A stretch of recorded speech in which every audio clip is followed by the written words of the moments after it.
Today's a WRAL weather alert day. We have a wind advisory that goes into effect at 4 o'clock, and later this evening, a level 1 and 2 risk for severe storms. I'll show you the timeline and what you could see. It is a busy morning commute. I'm tracking crashes and big backups in Wake, Durham, and Orange County. I'll show you how bad the delays are. Duke Energy crews are preparing for power outages later tonight, coming up what they say you can do right now to protect your home from damage from that severe weather. And one woman recovering after being seriously hurt in a stabbing in Wake County. What we've learned about the man charged in her assault.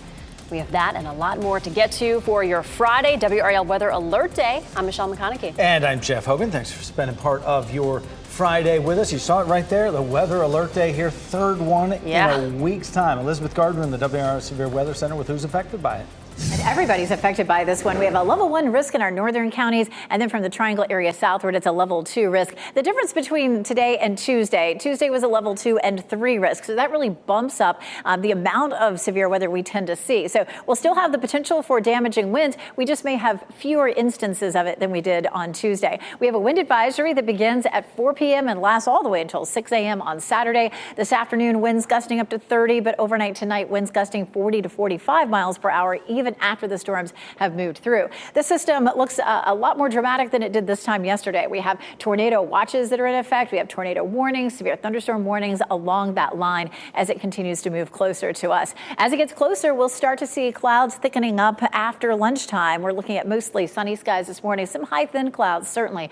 By dinner time, we start to see the thunderstorms moving in, and you can see this is not likely to be a powerful line like we saw on Tuesday. That can cause a lot of severe storms right along the line as it moves through. This will be structured a little bit differently. We'll have individual cells that are likely to bring us some severe storms, wind damage certainly a good possibility. And then finally, the whole thing starts to move out as we get closer to midnight or so, and it does stay windy again after those storms. We'll see winds picking up this afternoon, gusting to 25 by around 2 to 4 o'clock, but then by 7 o'clock, we're gusting 40 to 45 miles per hour. So it's a dry morning commute for us. This afternoon, we'll start to see the winds gusting and clouds increasing, and then this evening we'll have the chance of some wind damage and isolated tornadoes. We take a live look at Sanford. Looks pretty out there, but you can start to see some of those high thin clouds moving in already. Our temperature officially 34 in the Triangle, but lots of 20s out there still. 29 in Goldsboro, 27 Roxborough, and in Southern Pines. A little bit of frost lingering out there too. Hour by hour, it's a cold start, but we'll be in the mid 50s by lunchtime and climbing into the low 60s as the storms move in. Brian? It is 8:03 right now. We are watching delays in many parts of the Triangle this morning. We're going to start off with this crash we've been watching for a while now in Apex on US 1 northbound, just beyond the 540 interchange. Good news, in the past few minutes, they have reopened both lanes out there. We still have some activity, though, on the right shoulder, and even though traffic is so congested, you can't move over one lane to obey the state's move over law. You do need to at least slow down considerably. Right now, we're measuring a 22-minute delay overall on US 1 northbound between Sanford and Apex. It might be a good morning to consider using old US 1 perhaps for part of that, but remember, that's just a 2-lane road, so it gets congested pretty quickly. Probably just need to allow that extra time right now so that you're not in a hurry as you get onto US 1 northbound coming in from Lee County. Want to head out to Hillsboro for an update on 85 northbound. Good news there. That earlier crash at NC 86 is cleared, and the delays largely have cleared now heading out toward Durham. Also looking better on 85 southbound around Red Mill Road in Durham, where we had a report of an earlier crash between Red Mill Road and Glen School Road, measuring a 5-minute delay now between Butner and Durham. A couple other problems we're watching around the Triangle. We have a report of a crash with injuries in southern Wake County on Rock Service Station Road at Barber Bridge Road, and I am seeing some delays in both directions out there. Also still seeing some lingering delays on 40 westbound because of an earlier crash around the 440 interchange heading out toward Cary. The delays are pretty solid right now from the Lake Wheeler Road area all the way out toward US 1. And it looks like some improvement in North Raleigh with that crash at Creedmoor at Sawmill Road largely cleared at this point. Other major routes in the Triangle are looking okay. I'll have another update in about 10 minutes, and if you're heading out into the car right now, you can hear that on the radio at 99.3 FM in Raleigh, 96.5 FM in Durham. All right, thank you, Brian. As homeowners and businesses are still cleaning up after this week's storms, Duke Energy crews are ready to roll out once again. This week's storms brought down trees and power lines across the area, including on a home in Wendell, which we'll show you. WRAL's Kelsey Coffey is at Duke Energy headquarters in downtown Raleigh. Kelsey, this has been a very busy week for these crews. Michelle, it sure has. We're in reset mode. That's the message this morning from the folks here at Duke Energy. Their teams are working to restock all of their inventory and gear up for tonight's storm. I want everyone to look at this. This is inside of a home after a tree came barreling down during Tuesday's storms. A huge hole was left in the roof. People whose homes were damaged like this one are working to make repairs fast, racing to get the job done before storms come again tonight. WRAL spoke with Jeff Brooks from Duke Energy. He says their main concern tonight is fallen trees. You may run into a situation where a tree suffered some damage during the previous storm, but didn't fall down. The limb didn't come down. And when it gets another push in the next storm, you may see some outages from that. And what about you at home? How can you prepare for this severe weather? Well, Brooks says that it's important to make sure that all of the debris that could be in your yard from Tuesday's storm, that's all cleared out, just in case if we get some wind gusts, you don't want that debris flying around and potentially hitting your home. Kelsey Coffey, WRAL News, live in Raleigh. And you'll want to make sure you have the WRAL News app for updates about today's weather, and be sure to turn notifications on so you get up to the minute alerts to keep you and your family safe. Breaking news in Fayetteville, where police are working to make an arrest after a shooting at an apartment complex left a person dead. Police were called about 9 last night to the Lake in the Pines apartments on Tamarack Drive. It's right off Rose Hill Road. Officers found a man suffering from gunshot wounds there. He died at the scene. His name and age have not been released yet. We're working to learn more about what led up to the shooting. We're also following some breaking news out of eastern Wake County this morning. A man has been arrested now in connection with a stabbing near Zebulon that sent a woman to the hospital. Wake County sheriffs arrested Joshua Ed Richards and charged him with assault with a deadly weapon. This happened just after 10:30 last night at a home on Hopkins Chapel Road near the intersection of St. John's Church Road. Sheriff's office says Richards knew the victim. The person stabbed is identified as Lacey Eaton. Eaton had at least one stab wound. Investigators say this was an isolated incident. New this morning, anti-war protesters are demanding the U.S. stop attacks in Yemen. Protesters gathered in Times Square and outside the White House overnight to protest U.S. and British strikes against Houthi targets. Many of them say the step is threatening to widen the war in Gaza. And fighter jets and Tomahawk missiles targeted Houthi radar systems, drone storage, and launch sites late Thursday. A top U.S. Air Force official says more than 60 targets were hit in 16 locations. A Houthi official says at least 5 people were killed. President Biden says the strikes are a direct response to Houthi attacks against international ships in the Red Sea. Breaking news, the United Kingdom is giving Ukraine more military funding as part of a new support package. Prime Minister Rishi Sunak arrived in Kyiv just a few hours ago to meet with President Volodymyr Zelensky. Sunak says Britain will boost its support of Ukraine in the next financial year to the tune of £2.5 billion, nearly 3.2 billion US dollars. The UK has been one of Ukraine's staunchest supporters since Russia's invasion nearly 2 years ago. 8:08 right now on your Friday. Changes are coming to Raleigh's skyline as Wells Fargo plans to move out of its downtown tower. Coming up, why economics professors say more companies may be following their lead. Plus, it's been a part of our screens for 25 years for countless NFL games. Coming up, how the yellow first down line changed how we watch football. And today is a WRAL weather alert day. We have a level 1 and 2 risk for severe storms. Wind damage is certainly a good possibility later on today. I'll walk you through the timeline.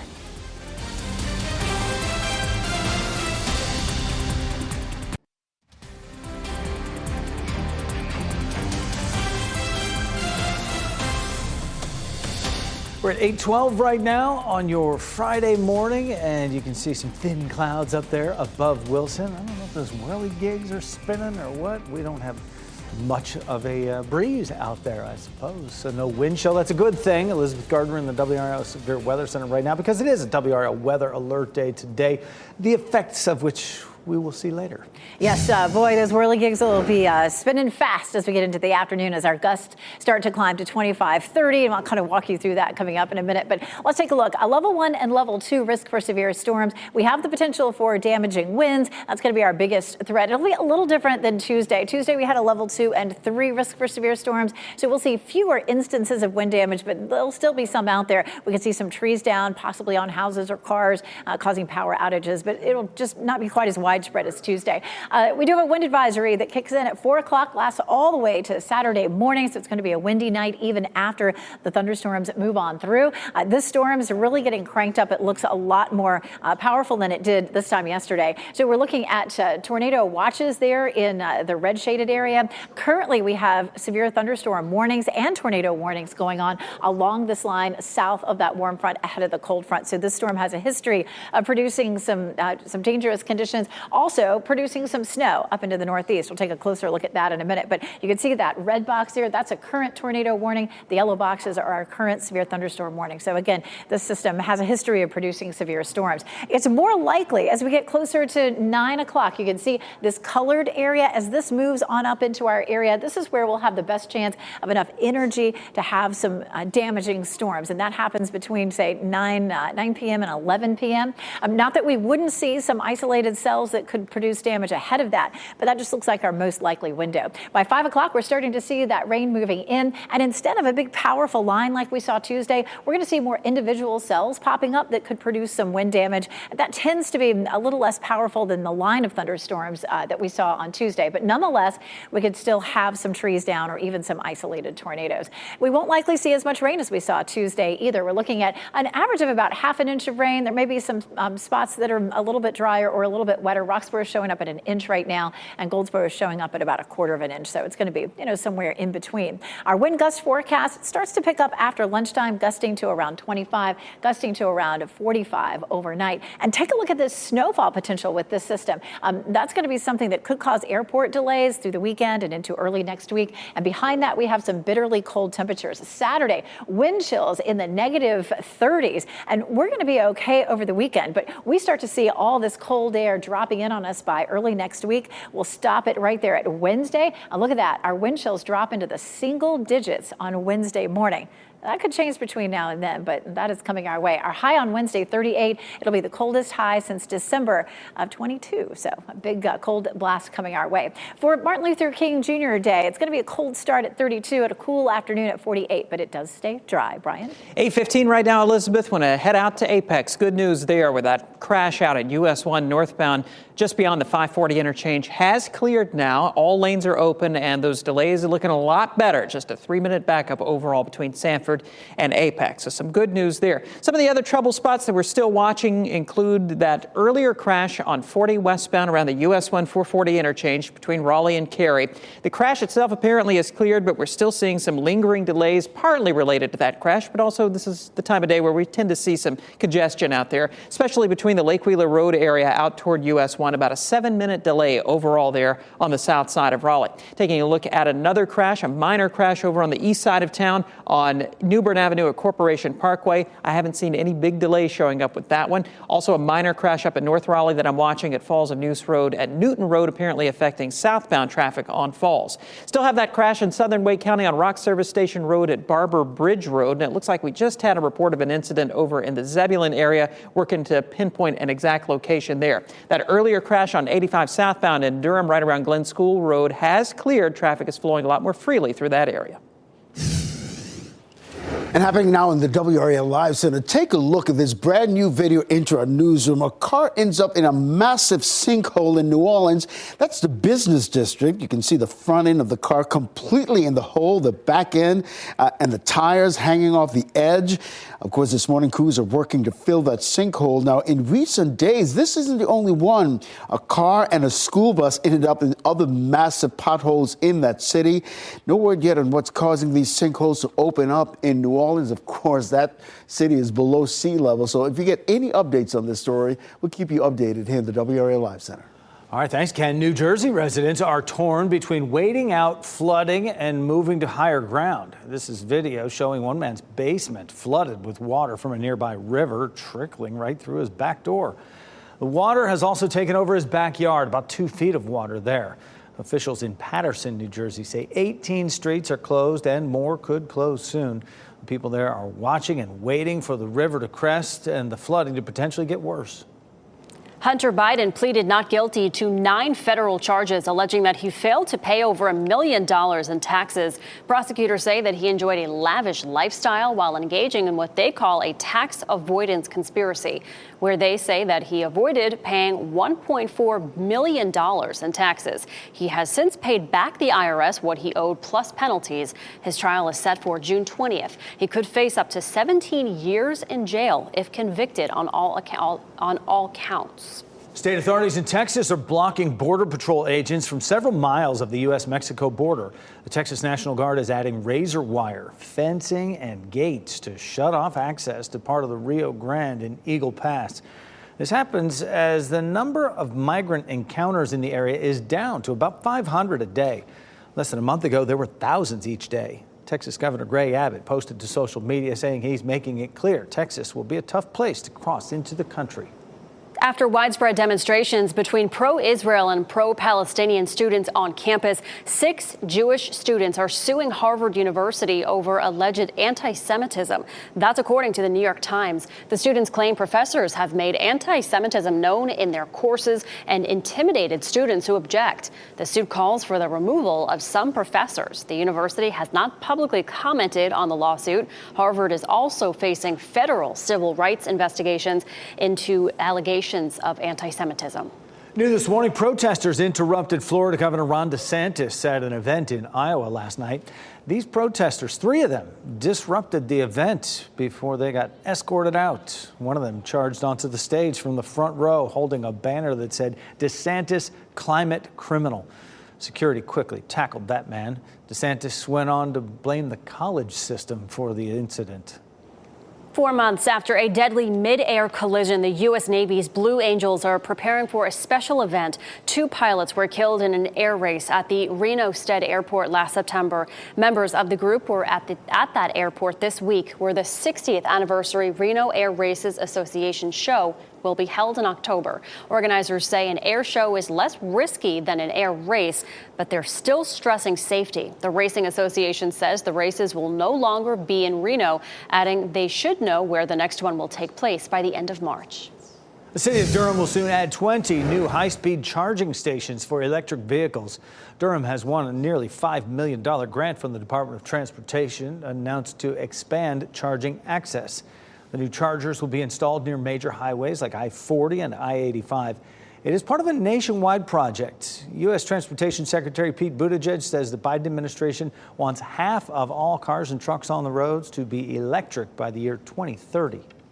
This is part of making sure that we keep the lead in America, the same as we did on the first generation of auto technology. We're going to do the same thing through the second great automotive revolution. We're underway on that right now, and getting communities the chargers that they need is a big part of that story. And the grant requires the chargers to be located near major highways in underserved communities where the private sector might not choose to build them.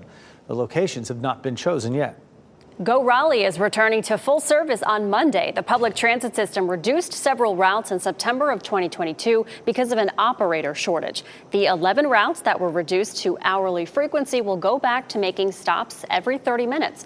WRAL warns time points may change with the increased service, so double check before you ride. The Carolina Panthers are going international. The team will play overseas next season. The team says it will travel to Munich, Germany. The Panthers have been preparing for this. The team has had an active social media presence in the area since 2019, trying to build a fan base there. There are also more than 200 German-owned companies in the Charlotte area. The date, opponent, and ticket information for that Munich game has not been released yet. NFL playoffs start this weekend here on Fox 50 and WRAL, and there is always one certainty on game day, and we're talking about that yellow first down line, right? It's changed the way we watch football games, and this year that technology turns 25 years old. Back in 1998, networks were skeptical about this new virtual yellow line and how it would affect people and how they watch football. One NBC sports producer, though, quickly became a believer during a preseason test run. When I went into their truck and saw the yellow line and saw it, in real context of football and the game, it was a no-brainer. This was going to be additive for the viewers. And fun fact, Durham-based sports technology company SMT Visual Data Intelligence created that yellow first down line that we have all gotten so used to seeing watching those NFL games. Can't do without it. No, it really helps you when you watch the game. It's super cool. Yeah, it's amazing. And we have you covered on all things NFL this weekend. Tomorrow afternoon at 4:30, Cleveland Browns play the Houston Texans on WRAL. Wild Card weekend continues Sunday at 4:30. The Green Bay Packers will travel to Dallas to take on the Cowboys. That's right here on Fox 50. And then at 8:15, the Detroit Lions host the LA Rams on WRAL. And the NFL is taking some heat over one of the other games. The Dolphins and Chiefs game will be streamed live on Peacock tomorrow night at 8 o'clock. It's the first NFL playoff game to air exclusively on a streaming service. Cold weather or warm weather Dolphins going to a cold weather place. It's going to be freezing. Passengers on board that Alaska Airlines flight where the door blew out are suing Boeing ahead. We'll have the claim they say happened on that flight, what they're now requesting. As you get into your car, tune to WRAL News Plus on your radio. In Raleigh on 99.3 FM. In Durham, 96.5 FM. And everywhere on 101.5 HD3. Good morning. Happy Friday. Time now is 8:26. I'm Michelle McConaughey. We have another WRAL Weather Alert Day. Meteorologist Elizabeth Gardner shows us what we can expect for today. We have the timing likely to be during the evening. So from 5 p.m. to midnight, that's going to be the most likely time that we'll see storms. A level 1 and 2 risk for severe thunderstorms with the greatest risk damaging wind. It'll feel a little different than last Tuesday. We won't see as many storms becoming severe, but we'll still have some. Of course, there's the level 1 and 2 risk. Damaging winds are certainly possible around the area as we get through the evening. And winds will be gusting 40 to 45 miles per hour overnight and into early tomorrow. Checking out Apex, some high thin clouds already. Will continue to cloud up. It's been a cold start this morning near freezing. Temperatures will warm up into the upper 50s, so it's warm, but get that exercise in before 5 or 6 o'clock because that's when the storms will start. Brian? Here at 8:27, a lot of improvement over the past 15 minutes or so, with a lot of these crashes that you see here on the map having been cleared just recently. Do have a new report of a crash in the past few minutes in the north part of Durham on Guess Road near Rose of Sharon Road. We are seeing some delays with that crash, reportedly a crash with injuries. Also over in Zebulon, watch for a disabled vehicle on NC 96, not too far from the US 64 interchange. Major approaches into Raleigh are looking all right at the moment. A 3-minute delay on US 1 northbound leaving Apex heading through Cary, and about a 5-minute delay on the south side of Raleigh, 40 westbound from South Saunders Street out toward US 1.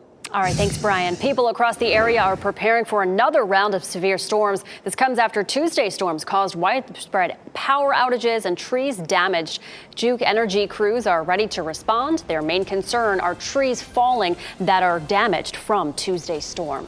Next on Fox 50, how the Triangle is commemorating Martin Luther King Jr. Day.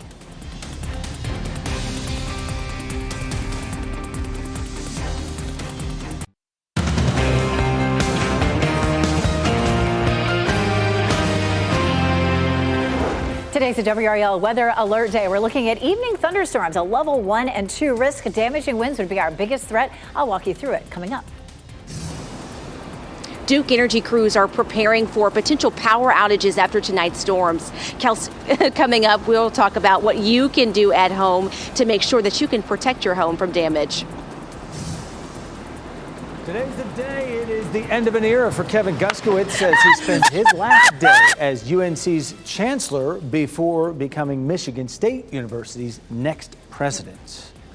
That's where we are on our Friday right now. I hope you're having a good time at home. I'm Jeff Hogan. And I'm Michelle McConaughey. Thanks for staying with us on your Friday WRAL Weather Alert Day. Meteorologist Elizabeth Gardner. I mean, this is just, again, another WRAL Weather Alert Day. I've been saying to people, January is the new March, it seems, but January is coming next week if you're hoping for some cold temperatures. We'll talk more about that coming up. But today, we need to get to it. It's a level 1 and 2 risk, a little different than what we saw on Tuesday, which was a level 2 and 3 risk. The main difference is we won't see as many storms becoming severe, but we certainly still have that potential for damaging winds and even isolated tornadoes. We also have a wind advisory that goes into effect at 4 o'clock and expires at 6 o'clock tomorrow morning. So we'll continue to see windy conditions into early Saturday. We'll see gusts up to 45 miles per hour. This storm definitely looking more powerful than it did this time yesterday. Currently, we have severe thunderstorm warnings and current tornado warnings with this system as it moves closer to us. We're starting to see some high thin clouds ahead of this system. Will really start to cloud up once we get past lunchtime, and we have the potential for the rain to begin right around the time of the evening commute. If you're traveling westward, you're going to hit it even faster.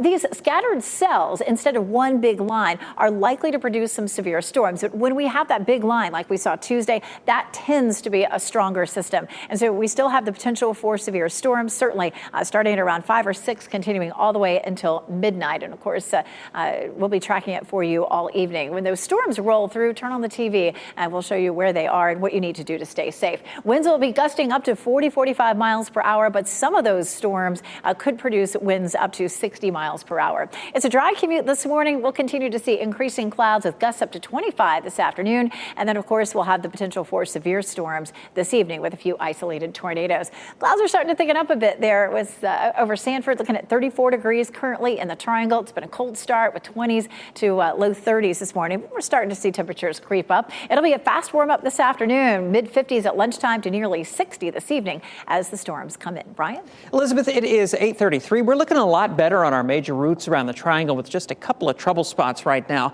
On the south side of Raleigh, we had an earlier crash on 40 westbound around the US 1 440 interchange heading out toward Cary. That crash is cleared, but we still have had a little bit of a lingering delay there on 40 westbound, especially between South Saunders Street out toward Gorman Street. About a 7-minute delay overall. So just allow that extra time. Not unusual for this point in the morning commute. Not too much red on the map here, which is good news. We had some earlier delays on US 1 northbound around 540 coming in through Apex there. That crash is cleared, and a lot of that backed up traffic now is moving through the 55 up to 1010 road interchanges, creating a little bit of a slowdown. I am watching a crash in the north part of Durham, apparently a crash with injuries on Guest Road near Rose of Sharon Road. We are seeing some delays, especially on that southbound side of Guest Road heading through that area. Taking a look at your other major approaches into Durham, looking fine overall with no big delays on I-40 or I-85, and 885 is looking good in both directions as well.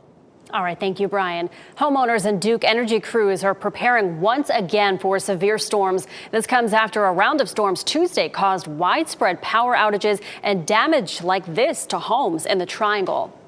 WRAL's Kelsey Coffey joins us live this morning. And Kelsey, these back-to-back storm systems have homeowners racing to prepare for this again. Michelle, they sure are, and we are in reset mode. That's the message this morning from the folks here at Duke Energy.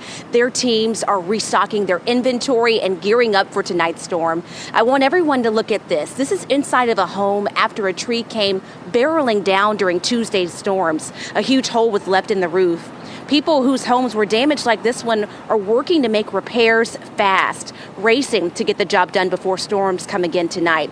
WRAL spoke with Jeff Brooks from Duke Energy. He says now's the time to clean up any leftover debris in your yard. When we think about what we do, we try to clean up our system to make sure that there's not things left over that can cause future outages. Same thing's true in your yard. And Brooks says the biggest concern at the moment is fallen trees. So those are trees that were damaged during Tuesday's storm that may not have fallen down, but wind from this storm could make them fall. He says that whatever happens tonight, they're prepared for any potential power outages. Kelsey Coffey, WRAL News, live in Raleigh. And you'll want to make sure you have the WRAL News app on your devices for updates about today's weather. And be sure to turn notifications on so you'll get up to the minute alerts to keep you and your family safe. Breaking news in Fayetteville. Police are working to make an arrest after a shooting at an apartment complex left a person dead. Police were called about 9 last night to the Lake in the Pines apartments on Tamarack Drive, right off of Rose Hill Road. Officers found a man suffering from gunshot wounds. He died at the scene. His name and age haven't been released, and we're working to learn more about what led up to that shooting. And we're also following breaking news in eastern Wake County. A man has been arrested in connection with a stabbing near Zebulon that sent a woman to the hospital. Wake County sheriffs arrested Joshua Richards and charged him with assault with a deadly weapon. This is video from the WRAL breaking news tracker. This happened just after 10:30 last night. Happened at a home on Hopkins Chapel Road near the intersection on St. John's Church Road. The sheriff's office says Richards knew the victim, identified as Lacey Eaton. Eaton had at least one stab wound. Investigators say this was an isolated incident. Today, the Justice Department is expected to make a major announcement about a mass shooting that happened in Buffalo, New York, May of 2022. Families of the victims of that shooting at the Tops supermarket will be briefed about the announcement before it happens today. A white gunman went into that grocery store in a predominantly black neighborhood and killed 10 people. People who were killed included customers, employees, and an armed security guard. The Justice Department has not given any details about what today's announcement will be. New this morning, 6 of the passengers on that Alaska Airlines flight where the door plug blew off mid-flight are suing Boeing. The lawsuit claims many on that flight were physically injured or emotionally traumatized. The lawsuit claims that it is the responsibility of the plane maker to ensure it's safe to fly. It requests a trial to determine potential damage amounts for the passengers. Reports say Alaska Airlines is offering each passenger a full refund, $1,500, and 24/7 access to mental health care.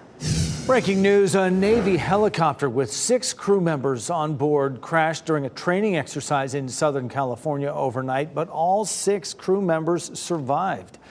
This helicopter crashed into the San Diego Bay, and officials say because of the nature of that training, a safety boat was nearby and was able to rescue all those crew members. There's no immediate word on how any of those crew members are doing. The Navy officials say they're not aware of any life-threatening injuries. Amazing. They survived. Wow.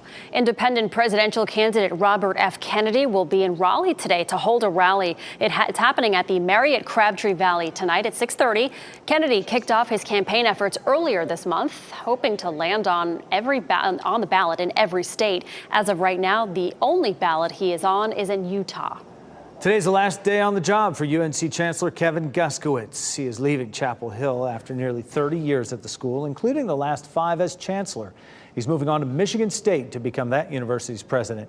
In his time as UNC Chancellor, Guskowitz dealt with issues like the pandemic and the removal of the Silent Sam statue. Lee Roberts will take over as UNC's interim chancellor. He's been a member of the UNC Board of Governors since 2021.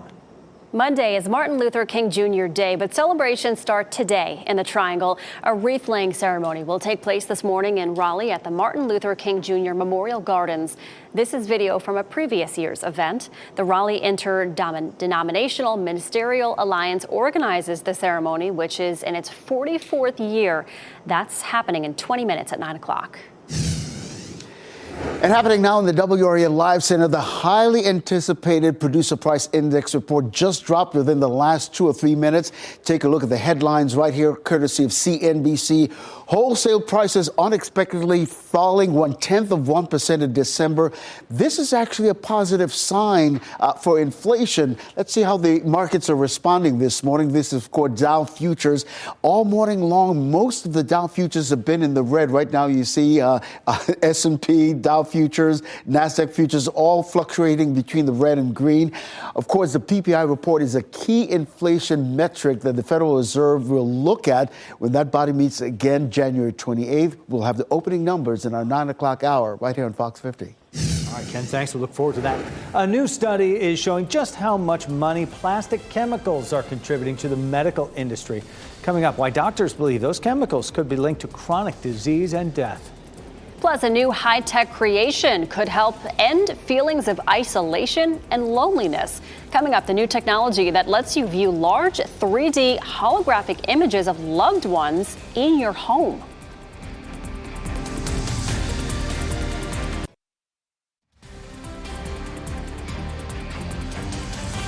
Welcome back. You are looking live at our studio tower. You're watching WRAL News, available on Spectrum and the WRAL app on your TV or streaming device. All is calm for now, but it is a WRAL weather alert day. We will see more of that rain and wind push into our area later on. Meteorologist Elizabeth Gardner is timing everything out for us. It's a level 1 and 2 risk for severe storms. Damaging wind would be our biggest threat, and we're going to walk through it on Futurecast. We also have a wind advisory that begins at 4 o'clock, but lasts all the way into Saturday morning. Winds will start to gust this afternoon up to 25 or 30, and then up to 40, 45 miles per hour overnight tonight. That's really similar to what we saw on Tuesday, but the potential for severe storms is a little bit less. We take a look at this system, and it's looking much more powerful than it did this time yesterday. Lots of snow. This is going to be a big winter storm for folks across the upper Midwest and back into New York, New England. For the southern part of the country, especially the southeast, this is going to be a severe weather event. Again, we have tornado watches that are in effect right now. We'll zoom in a little more closely, and you can see the yellow boxes that pop up there are severe thunderstorm warnings, and the red boxes, there's one right there, is a tornado warning. So we have some ongoing severe storms happening right now down in parts of the deep south. For us, we're seeing increasing clouds out there right now. We'll see those clouds thickening up around lunchtime, and then the rain begins to push in between 5 and 6 p.m. On the radar, this won't look exactly like Tuesday. Tuesday, we had a powerful line of thunderstorms. Everybody saw that come through, and so we just saw a distinct line of severe weather coming through. This is going to be more isolated, so some scattered storms that could produce some wind damage. We could still have trees down, power outages, but we'll probably see fewer instances of that than we did on Tuesday. It all starts to move out around midnight or so, and then we begin to clear, but it stays windy overnight tonight and into early tomorrow. Winds are gusting to 25 this afternoon, gusting up to 40, 45 as we get into the night and into early tomorrow. Because of the rain that we saw on Tuesday and the rain that we may see tonight, the Tar River at Tarboro and the Roanoke River at Roanoke Rapids are likely to be at minor flood stage over the weekend. That means that the rivers will come up over their banks into the woods, into the pasture land in those areas, not likely to flood any homes or businesses. And all the other rivers, at least the locations that we tend to follow, are below flood stage. So that is certainly good news. There's our tower with some high thin cloud cover. We're seeing that in Sanford as well, 34 degrees. It was a cold start this morning. We started in the mid 20s up to the low 30s. It's still 27 in Southern Pines, 28 in Roxborough, and 32 in Goldsboro and in South Hill. It will be a warm evening, as cold as it was this morning. By lunchtime, temperatures are in the mid 50s and will climb on up into the low 60s this evening as the warmth rolls in with those thunderstorms. Martin Luther King Jr. Day, though, cools down over the weekend. Highs will be in the low 50s. We start near freezing in the morning if you're headed out to the Martin Luther King Jr. prayer breakfast. On Monday morning, it will be chilly and a cold afternoon, too. 48 degrees under mainly cloudy skies. We're about to head into some of the coldest temperatures we've seen in over a year, with a high of 38 on Wednesday.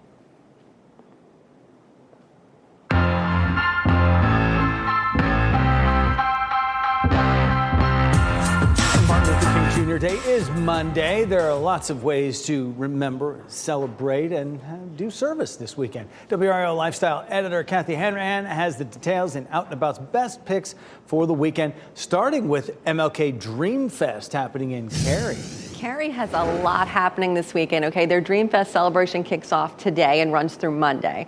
On Saturday is going to be a huge event over at Cary Arts Center from 4:30 to 8:30 p.m. There's going to be a cultural art show, food trucks, a community resource fair, an arts and crafts zone, and it's free to attend. Also in Cary, the Chinese Lantern Festival. What a terrible way to close that down early because of the storm damage earlier in the week. Some folks, though, can still enjoy some fun featuring lanterns on Saturday, right? This is really fun, okay? The third annual Under the Silver Moon Lantern Parade will be happening at downtown Cary Park on Saturday. You can bring a homemade lantern and join the parade. They even have a tutorial online to show you how to make your own lantern out of like a 2-liter bottle. They're going to have live music, food trucks. Admission is free. We get to stretch a cold coming. Also, it's the final weekend to go ice skating outdoors in downtown Raleigh. Yes, Red Hat Amphitheater outdoor ice rink in downtown Raleigh is going to be open through Monday. If you want to skate outdoors, you still have a chance at Cary's Fenton rink. It's open through February 5th. So that's another opportunity for skating. And for more on all these events, you can go to WRAL.com and search keyword Out and About. Kathy, thanks. Millions of safety kits designed to prevent furniture from falling on children are defective. A massive recall is warning parents to do something before an accident happens. The recalled kits are made by New Age Industries. They include a plastic zip tie, 2 brackets, and 2 screws. That zip tie can become brittle and break. If you have a kit that looks like this and it came with a piece of furniture made in November of 2019 or later, it's likely part of this recall. WRAL 5 on Your Side has a full list of the manufacturers that gave out the kits on our website. That's WRAL.com. All you have to do is search recall. Family and friends of a fallen Greensboro police officer gathered to celebrate his life. A service for Sergeant Dale Nix happened yesterday afternoon at Westover Church in Greensboro. It ended with a 21-gun salute outside the church. Nix was remembered as a leader who put the community's most vulnerable first. Sergeant Nix's extensive policing experience, coupled with an undeniable commitment to serving his community, especially the vulnerable, victims of child abuse, domestic violence, sexual assault, and elder abuse. He charted a new era for our Family Justice Center, community, and nation. Sergeant Nix was transformational. Sergeant Nix was killed December 30th when he tried to stop a group of people from stealing beer from a convenience store. Police say Nix saw the crime happening, and when he stepped in and approached one of the people, he was shot. Police caught those suspects in Winston-Salem. Plastic chemicals are costing the U.S. healthcare system hundreds of billions of dollars. That's the takeaway from a new study of how a group of chemicals contribute to chronic disease and death. In 2018, that cost came to more than $249 billion. Medical experts say chemicals that make plastic more durable are believed to interfere with the body's mechanism for hormone production. That can damage development's reproductive, immune, and cognitive systems. It was a big night for girls high school flag football in Wake County. The Wake County school system partnered with the Carolina Panthers to officially launch a new girls flag football league. Star-studded event here with celebrities out there. The event took place at Millbrook High School with team introductions and the reveal of the new uniforms. Even the Panthers mascot Sir Purr was there making an appearance. It amazes me so much. Growing up in an environment with a great mom as a great role model and amazing girls that make me a better person every day, it makes my heart pound, and it's just such an amazing thing to see. And Cosette, the girl you just heard from there, reached out to the Panthers with the idea to get the league started. The Panthers happily jumped in to help by giving Wake schools $50,000 to help fund the Flag Football League. Barbie is a big favorite for next month's People's Choice Awards. The movie got 9 nominations in film categories. That includes nominations for stars Margot Robbie and Ryan Gosling. Barbie is also up for Movie of the Year. Simu Liu is also nominated for his performance in that movie. He will host the award show. The People's Choice Awards will air live on WRAL Sunday, February 18th. Marissa Abela takes on the role of an iconic singer, and John Krasinski and Natalie Portman play estranged siblings. Here's Ashley Dvorkin with that and more in today's Hollywood Nation. Pretty cute. A look at Larry's last season, Winehouse's life story, and Krasinski and Portman's search for eternal youth in the Hollywood Nation. John Krasinski and Natalie Portman have signed on to star in Guy Ritchie's next project. According to Deadline, the duo will co-lead Fountain of Youth. They'll play estranged siblings who partner up for a global heist to find the magic well. Amy Winehouse. Marissa Abela transforms into an iconic singer in today's first looks. The first trailer to the biopic Back to Black features the actor as late singer Amy Winehouse. The film chronicles Winehouse's early rise to fame and the release of her groundbreaking album, Back to Black. It premieres in theaters May 10th. I think it's the happiest I've ever been in my life. And Larry David returns for his final bow in the last season of his award-winning HBO comedy, Curb Your Enthusiasm. The first trailer for season 12 features David sporting new cat-eyed glasses and starring alongside series regulars, as well as new guest stars, including Sean Hayes and Dan Levy. The show returns February 4th. I really did the best under the circumstances of a person who hates people and yet had to be. That's all you can ask. Do your best.